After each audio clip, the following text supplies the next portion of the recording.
Hello, this is a Blüthner style 8 grand piano made in 1935. It's not very common to find a style 8 grand piano made in 1935. Nearly all of the Blüthners of that age are small Blüthners, so this is quite a rare find, and it's been refinished also in modern black polyester and been fully restored as well. So really grateful to get this piano into stock. First of all, looking at the casework, it's in very good condition, just a little bit of scratching where the music's been put, and here as well there's a little bit of scratching on the music stand and of course the other side, but the general casework is very, very good.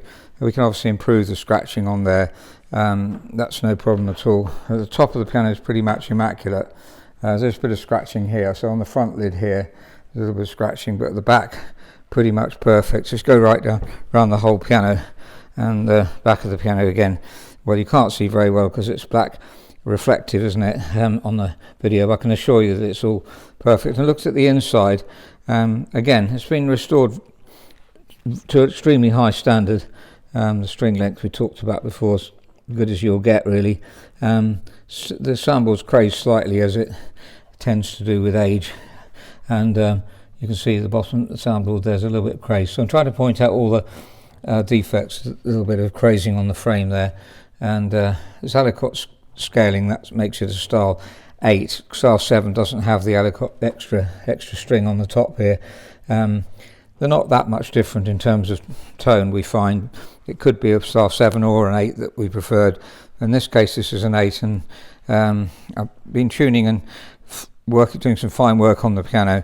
It's certainly a fine instrument. I'm really pleased to have got it. Has a new rest plank too. Now the details on the assessment sheet, I want to play the piano mainly, so that's the keys are perfect ivories and we buff them, and the inside's perfect, and slightly small tuning pins because it's been had a new rest plank, so there need to be big tuning pins. It's been restrung, and as you can see they're not original Blüthner strings, they have a cone on them, but let's listen to the tone while I've got the camera on the strings, just because they're so even toned, Blüthners.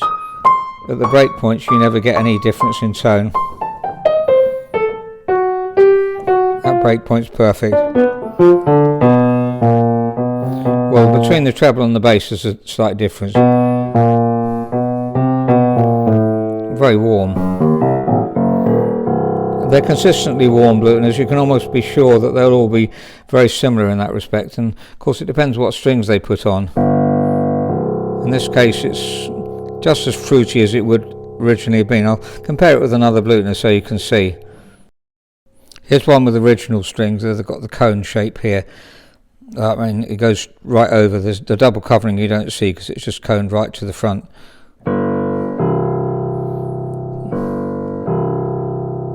Slightly different tone. All pianos have a different tone. All bass strings have a different tone. But they're both extremely pleasing. It's very rich tone. So as a summary of the worksheet, it's a 1935 Blüthner style 8. Unusual to get 1935. The one we compared it with earlier was an older one. A far much greater number of older ones. And by the way, the older ones have a patent action and this one has a roller action.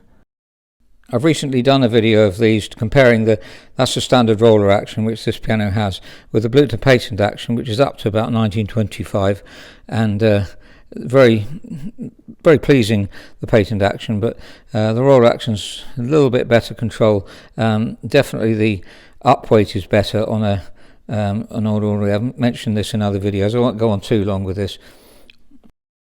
Generally speaking, this the latest style, when they restyled it in about 1926, looks like that, whereas the ones up to about 1925, look like that. So they restyled the logo as well. So we have done some other work, although the action work's mostly refining. We've improved the let-off a little bit, and the spring needs strengthening. I haven't done that yet, and I noticed that. We've increased the key dip to about 10.7, which seems to be absolutely perfect. And interesting enough, the key weighting after we've done the lubrication is almost absolutely perfect, really. As you can see there, we're aiming at 50 to 52 in the centre, 48 to 50 in the top, and 52, 54 in the bass, and it's not quite even, so we'll try and work on that, get it absolutely even, but that's pretty good. A new piano is not much different from that. I'm going to try and get an overall sense of the tone of it.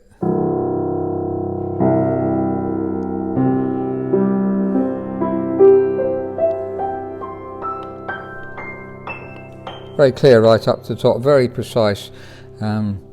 Sorry, that's just the fall's not quite in the right place, I'll sort that out. This is the same length in 1920s Blüthner Style 7, which we played earlier.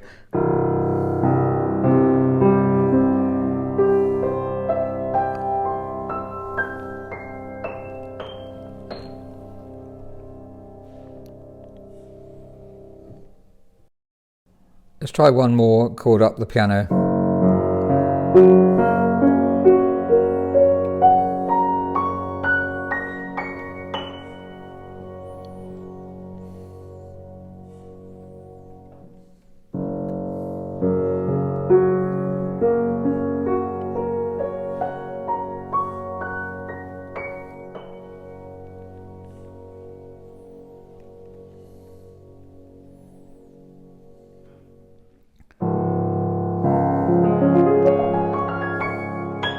So that's the Blüthner Style 8 grand piano, unusually 1935. I say that because I've checked the records and there are very, very few made of that length. The 1930s, 20s, late 20s and 30s was very much a period of time for short grand pianos.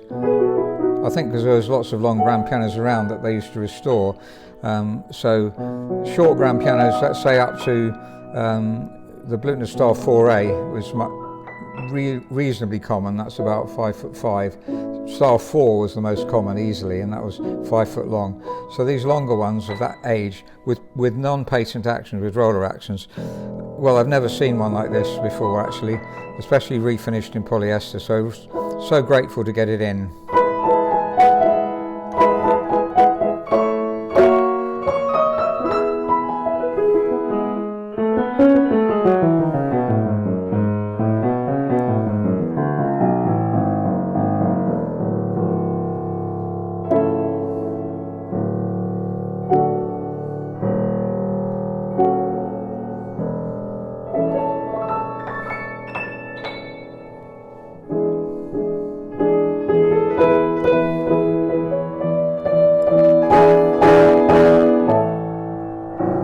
So whether you play it strongly or softly, you get a very good response. So let's try some loud chords to start with.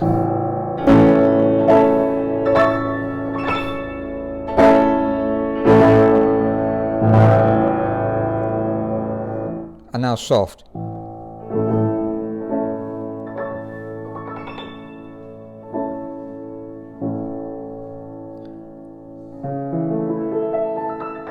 Now I know that many people nowadays can't come in, well let's put it the other way around. You can come in now because there's no restrictions in Oxford anyway. But people have got used to trying pianos out, so if you want to try the piano out, please write to us at info@robertspianos.com, and you're welcome to try the piano for whatever period of time you choose. Obviously the longer the better from administration purposes, and therefore tends to be cheaper. I hope that's clear, and I hope it's been useful to listen to this. I'm going to play the piano now, a couple of songs on it, and if you want to hear the piano in any other way, please let me know. It's a very special instrument, this. Unusual for a Staccato Blüthner, well, totally unique like this. Roller action, 1935, but the length of a Style 8 with Alicot scaling too. So thank you very much for listening.